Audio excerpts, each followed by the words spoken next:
আসসালামু আলাইকুম রহমতুল্লাহ। সম্মানিত মাছ চাষি ভাই বন্ধুরা, আজকে আলোচনা করব অরিজিনাল হাইব্রিড জাতের টাইগার মনোসেক্স তেলাপিয়া চাষ পদ্ধতি নিয়ে। সম্মানিত মাছ চাষি, আপনারা যারা original hybrid tiger monosex tilapia চাষ করতে চান তারা অবশ্যই আমাদের ভিডিওটি দেখবেন, কেটে কেটে দেখবেন না।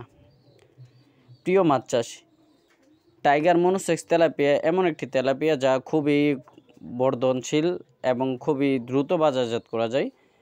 এই মাছগুলো 3 মাসে বাজারজাত করা যায় বলে এই মাছগুলোর চাহিদা বাংলাদেশে ব্যাপক। তাছাড়া এই মাছগুলো 28 দিন হরমোন খাওয়ানোর ফলে সব মাছ মেলে রূপান্তরিত হয়, কোনো প্রকার বাচ্চা পুকুরে দেয় না, ফলে পুকুরে ভারসাম্যতা রক্ষা থাকে। সম্মানিত মাছ চাষি, আপনারা স্ক্রিনে দেখতে পাচ্ছেন অরিজিনাল মনোসেক্স তেলাপিয়া মাছের যে কালেকশনগুলো, এই কালেকশনগুলো দেখতেই পাচ্ছেন।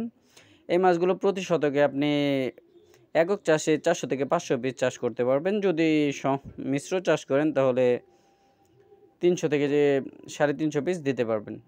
তাই আপনারা যারা খুব দ্রুত বাজারজাত করা যায় এমন একটি মাছ চাষাবাদ করতে চান তারা অবশ্যই original monosex tiger monosex tilapia চাষ করতে পারেন।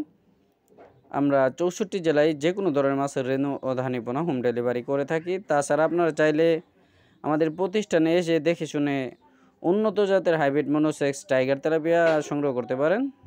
ধন্যবাদ সবাইকে। ভিডিওটি ভালো লাগলে চ্যানেলটি সাবস্ক্রাইব করবেন এবং সাথে থেকে বেল আইকনটি ক্লিক করে দিবেন।